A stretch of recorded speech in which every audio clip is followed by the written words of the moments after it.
इस वक्त की बड़ी खबर, भारत ने अमेरिका द्वारा प्रतिबंधित 3 जहाज जब्त कर लिए हैं। भारत ने ईरान से जुड़े और अमेरिका द्वारा प्रतिबंधित 3 तेल टैंकरों को मुंबई के पास समंदर में जब्त कर लिया। इसे अवैध तेल व्यापार के खिलाफ भारत की अब तक की सबसे बड़ी कार्रवाइयों में एक माना जा रहा है। ये कदम ऐसे समय पर उठाया गया है जब भारत और अमेरिका के रिश्ते और मजबूत हो रहे हैं। ये मामला अंतर्राष्ट्रीय सैंक्शंस, एनर्जी सिक्योरिटी और मैरीटाइम सर्वेलेंस से जुड़ा हुआ है। इस कार्रवाई को भारतीय तटरक्षक बल यानी इंडियन कोस्ट गार्ड ने अंजाम दिया।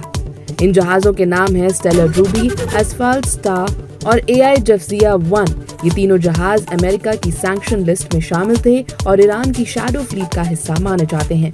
ये जहाज अक्सर अपना नाम, झंडा और पहचान बदल लेते थे ताकि इंटरनेशनल एजेंसी से बच सकें। इनके मालिक विदेश में स्थित कंपनियां हैं जिनकी पहचान अभी सार्वजनिक नहीं की गई है। ईरान के सरकारी मीडिया ने दावा किया कि इन जहाजों का नेशनल इरानियन ऑयल कंपनी से कोई सीधा संबंध नहीं है। भारतीय अधिकारियों ने इन तीनों ऑयल टैंकर्स को जब्त कर लिया क्योंकि ये प्रतिबंधित ईरानी तेल ले जा रहे थे। इन जहाजों पर शिप टू शिप ट्रांसफर के जरिए तेल की असली पहचान छिपाने का आरोप है। ये तरीका सैंक्शन से बचने के लिए इस्तेमाल किया जाता है। तीनों जहाजों को सुरक्षा के साथ मुंबई पोर्ट लाया गया, जहां अब उनकी जांच चल रही है। इसके साथ ही भारत ने अपने एक्सक्लूसिव इकोनॉमिक जोन में निगरानी के लिए 55 जहाज और 10 से ज्यादा एयरक्राफ्ट तैनात किए हैं। ये कार्रवाई 6 फरवरी 2026 के आसपास की गई थी। हालांकि इसकी जानकारी 16 फरवरी 2026 को मीडिया के सामने आई। इसी समय भारत और अमेरिका के बीच ट्रेड एग्रीमेंट भी हुआ था, जिसमें अमेरिका ने भारतीय उत्पादों पर टैरिफ कम किया था। ये तीनों जहाज मुंबई से तकरीबन 100 नॉटिकल माइल्स दूर भारत के एक्सक्लूसिव इकोनॉमिक जोन में पकड़े गए। ये इलाका भारत के पश्चिमी तट के पास है।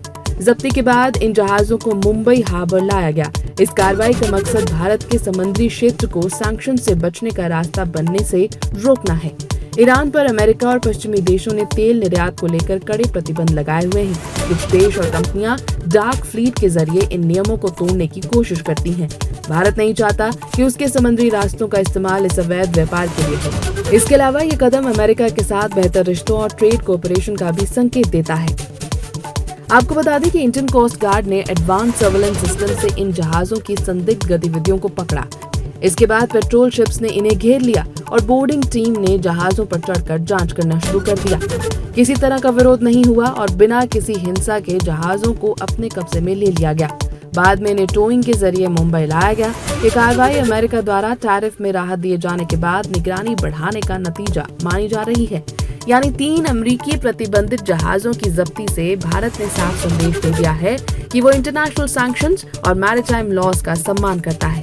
यह कदम भारत को ग्लोबल एनर्जी पॉलिटिक्स और सिक्योरिटी कोऑपरेशन में एक जिम्मेदार देश के रूप में स्थापित करता है। आने वाले दिनों में जांच पूरी होने के बाद इस मामले में और बड़े खुलासे हो सकते हैं।